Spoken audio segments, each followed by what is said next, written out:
ہے، اس کے رسول کی ذات ہے۔ جس اللہ نے ہمیں زندگی دی، جس اللہ نے دنیا میں بھیجا، جس اللہ نے مال دیا، جس اللہ نے جوانی دی، جس اللہ نے رزق دیا، اسی نے دیا ہے تو وہ سب سے زیادہ حقدار ہے کہ اس کو راضی کیا جائے، اس کی ناراضگی سے بچا جائے۔ اس لیے ہم سب کو راضی کرتے ہیں، ایک اللہ اور اس کے رسول کو ناراض کر دیتے ہیں۔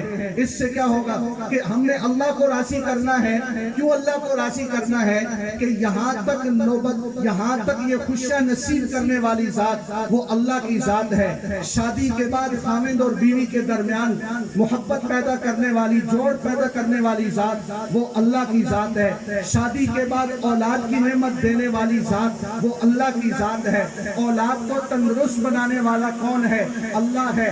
اس اولاد کو جوان کون کرے گا؟ اس کی خوشیاں ماں باپ کو کون دکھائے گا؟ یہ سارے کام اللہ کرے گا۔ جب سارے کام اللہ نے کیے ہیں اور کرے گا تو اللہ اس بات کا حقدار ہے کہ اس کو راضی کیا جائے۔ ہم گھر کے نوکر چاکر کو بھی راضی کرتے ہیں، اللہ اور اس کے رسول کو ہم ناراض کر دیتے ہیں۔ تو یہ شادی کے موقع پہ حضور نے پیغام دیا کہ شادی خوشی کا موقع ہے، اللہ سے ڈرو، اللہ کی نافرمانی سے بچو، اللہ کی ناراضگی سے بچو۔ تیسری بات میرے دوستو، شادی خوشی کا موقع ہے۔ شادی کا مطلب شادی کو کیسے کریں؟ حضور نے بتایا ہے شادی کو سادہ کرے۔ شریعت کا مزاج ہے کہ شادیوں کو سادہ کرو، شادی کو سادہ کرو۔ حضور نے فرمایا ان اعظم النکاح برکتاً وایسرہ مؤونۃ، سب سے زیادہ برکت والا نکاح وہ ہے، سب سے زیادہ خیر اور برکت والی شادی وہ ہے جو جس میں سب سے زیادہ کم خرچ ہو، سادہ ہو۔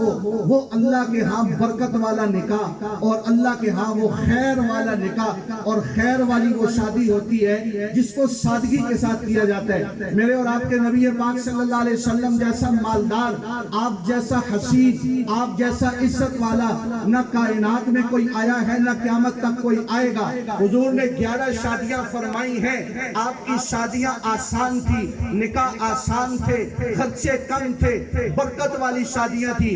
خاوند اور بیوی ایک دوسرے کو دیکھ کے آنکھوں کی ٹھنڈک کا سامان تھے۔ ہم اللہ کو ناراض کر کے خاوند بیوی کے درمیان جوڑ پیدا نہیں ہوتا۔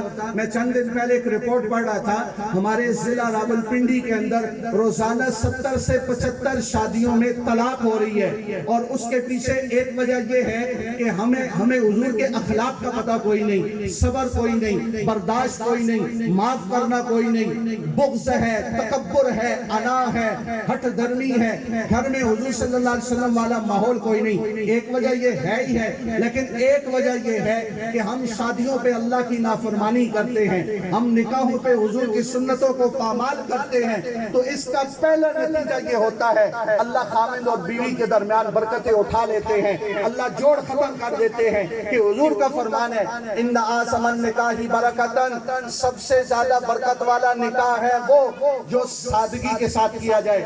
میرے دوستو، حضور کے زمانے میں نکاح آسان تھا، زنا کوئی نہیں تھا۔ ہمارے زمانے میں نکاح مشکل ہوئے، زنا عام ہو گئے اور زنا کی کثرت ہو گئی۔ آپ حیران ہو گئے، حضور صلی اللہ علیہ وسلم کے زمانے میں آپ کی جو بیوی حضرت عائشہ رضی اللہ تعالیٰ عنہ کا نکاح ہوا، حضور صلی اللہ علیہ وسلم کے ساتھ حضرت عائشہ کی جس جوڑے میں رخصتی ہوئی، آپ کا نکاح، آپ کی شادی ہوئی، اس ایک جوڑے میں مدینہ کی 200 بچیوں کی رخصتی ہوئی۔ اس قدر آسانیاں تھی، اس قدر خیر کا ماحول تھا کہ نکاح آسان تھے۔ اس